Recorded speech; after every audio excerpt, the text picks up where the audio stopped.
Half yearly exams की best preparation कैसे करें, इसके ऊपर यूट्यूब पे तो हज़ारों वीडियोस आपको मिल जाएंगी। जहां देखो तहां इसी टॉपिक पे वीडियो है।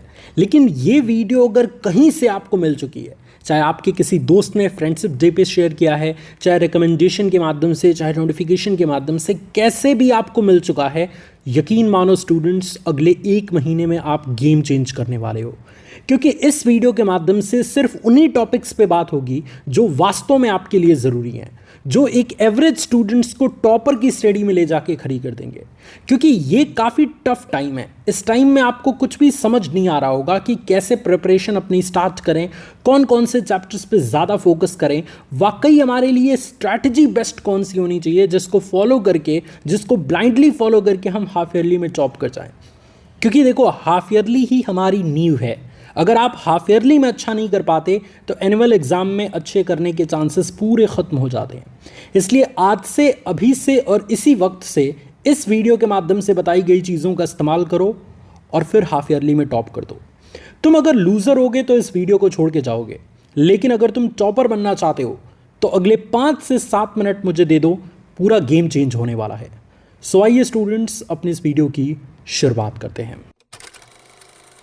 क्या आप भी हाफ ईयरली एग्ज़ाम की तैयारी आखिरी महीने में शुरू कर रहे हैं? घबराइए मत। आज की ये वीडियो आपको ऐसी स्ट्रैटेजी देने वाली है, ऐसा रोड मैप देने वाली है, ऐसे स्टेप बाय स्टेप प्लान देने वाली है जो आपकी तैयारी लास्ट 1 महीने में भी परफेक्ट करेगी। सबसे पहले समझते हैं कि हमारे हाफ ईयरली के लिए अगले 1 महीने हमको मिले हुए हैं। अब इस 1 महीने को ना हम 4 सप्ताह में डिवाइड करते हैं, क्योंकि जब भी हम किसी बड़े टारगेट को छोटे छोटे टारगेट्स में डिवाइड करते हैं ना स्टूडेंट्स, तो वो काम हमारे लिए आसान हो जाता है। उस काम में हम अपना 200% देते हैं और उसके ज़रिए हम उस एग्ज़ाम को, हम उस काम को 100% तरीके से अचीव भी कर लेते हैं। हम अगले 1 महीने को 4 सप्ताह में यानी 4 वीक्स में डिवाइड करेंगे। अब एक एक करके सारे वीक्स में आपको क्या क्या करने हैं, हर एक सप्ताह में आपकी क्या प्लानिंग होनी चाहिए, वो एक एक करके डिस्कस करते हैं। सबसे पहले बात करते हैं पहले सप्ताह यानी वीक 1 की।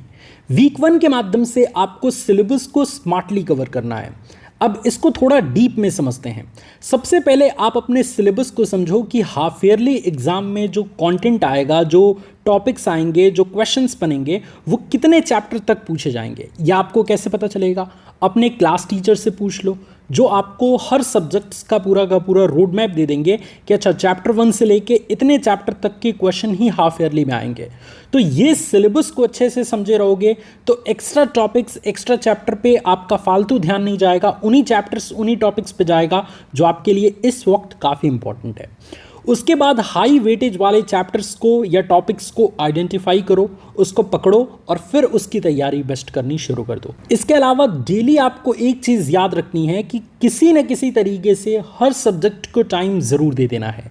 जो सब्जेक्ट आपका अच्छा है उसको थोड़ा कम भी टाइम दोगे तो चलेगा, परंतु जो सब्जेक्ट आपके वीक हैं उनको इग्नोर नहीं करना, उनको भी टाइम देना है। क्योंकि जब पूरा ओवरऑल मार्क्स आपके काउंट किए जाएंगे ना, तो सारे सब्जेक्ट के मार्क्स काउंट होंगे।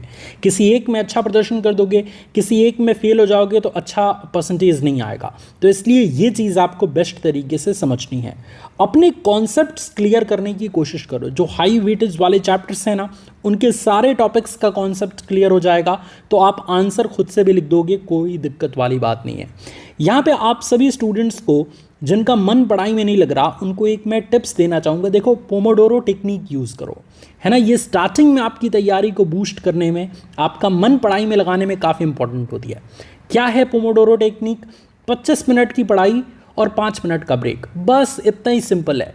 25 मिनट पढ़ो, खुद को 5 मिनट के लिए ब्रेक दे दो, फिर 25 मिनट पढ़ो, 5 मिनट के लिए ब्रेक दे दो। इस तरीके से आपका दिमाग कन्फ्यूज़ भी रहेगा कि अरे यार, मज़े मज़े में पढ़ाई कर लिया, और आपकी तैयारी भी बेस्ट हो जाएगी।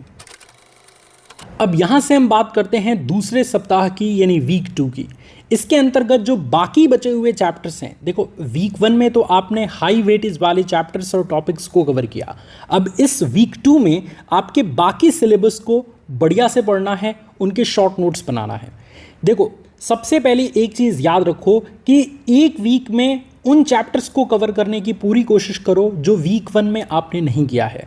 ताकि ये भी चैप्टर्स, ये भी टॉपिक्स आपके तैयार हो जाएं, क्योंकि कोई नहीं जानता कि कहाँ से क्वेश्चन बनेंगे।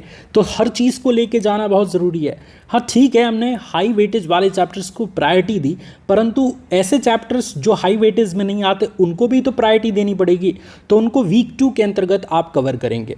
मोस्ट इंपॉर्टेंट फॉर्मूलाज को खूब अच्छे तरीके से याद करेंगे, डेफिनेशंस को, डेरिवेशंस को, इन सबको खूब बढ़िया से तैयार करेंगे। की पॉइंट्स को पकड़ो, शॉर्ट नोट्स बनाओ, क्योंकि यही शॉर्ट नोट्स एग्जाम टाइम में रिवीजन के लिए आपको सबसे ज़्यादा हेल्प करेंगे। माइंड मैप, चार्ट सीट के द्वारा आप अच्छे से रिवीजन कर सकते हो। और देखो यार, एक प्रो टिप्स देता हूँ कि नोट्स खुद की बनाओ। दूसरों के भरोसे रहोगे, दूसरे का नोट्स इस्तेमाल करोगे, एग्जाम टाइम में कन्फ्यूज़न के अलावा और कुछ नहीं मिलेगा। इसलिए खुद के द्वारा बनाया गया नोट्स जितनी बार आप पढ़ोगे उतना ही ज़्यादा कॉन्सेप्ट क्लियर होगा, उतना ही ज़्यादा आपकी तैयारी बेस्ट होती जाएगी। अब हम आ चुके हैं तीसरे सप्ताह में, यानी कि वीक 3 में। वीक 3 के माध्यम से रिवीजन एंड प्रैक्टिस पे खूब ज़्यादा ध्यान देना है। देखो, अब तक जो भी चीज़ आपने पढ़ा है, जितना भी सिलेबस, जितना भी टॉपिक्स आपने कवर किया है, उसकी अब फटाफट से रिवीजन स्टार्ट कर दो यार। डेली 3 सब्जेक्ट्स की रिवीजन करो। जैसे आज आपने 3 सब्जेक्ट का रिवीजन किया, कल बचे हुए सब्जेक्ट का रिवीजन करो। इस तरीके से 2 दिन में आपकी ओवरऑल सारे सब्जेक्ट का रिवीजन हो रहा है। तो एक वीक में तकरीबन आप 2 से 3 बार हर सब्जेक्ट का रिवीजन कर दोगे, जो कि आपके लिए सबसे आसान चीज़ है, सबसे अच्छी चीज़ है, ये अच्छा साइन है। इसके अलावा पिछले साल के क्वेश्चन पेपर्स, सैम्पल पेपर्स को सॉल्व करो। इससे आपको आइडिया लगेगा कि किस टाइप के क्वेश्चन आपके एग्जाम में आ रहे हैं, कैसे आपको उनको टैकल करना है। इसके अलावा निर्धारित समय में आप पेपर हल कर पा रहे हो नहीं, ये चीज़ को भी नोटिस करो, क्योंकि स्पीड और एक्यूरेसी बहुत मैटर करती है। मान के चलो कि जो भी टाइम दिया गया है पेपर सॉल्व करने के लिए, उसमें आपके आधे ही पेपर सॉल्व हुए तो क्या फ़ायदा तैयारी का। इसलिए निर्धारित समय में आप पेपर अच्छे से कर पा रहे हो कि नहीं, निर्धारित समय में कितनी स्पीड रखोगे, कितनी एक्यूरेसी रखोगे, ताकि बहुत बढ़िया से आपका पेपर भी सॉल्व हो जाए और गलती भी ना हो। ये चीज़ को एनालिसिस जब तक नहीं करोगे, पेपर अच्छे से लिख नहीं पाओगे, ये मैं गारंटी देता हूँ। इसलिए इसको याद रखो। और एक प्रो टिप देता हूँ यार, एक टाइमर लगा के 3 घंटे का पेपर सॉल्व करो, क्योंकि वो टाइमर आपको याद दिलाता रहेगा कि इतने टाइम हो चुके हैं और इतने क्वेश्चन बाकी हैं, तो थोड़ी स्पीड बढ़ाओ। तो इसलिए टाइमर रख के पेपर सॉल्व करोगे तो ये आपके लिए आसान होगा।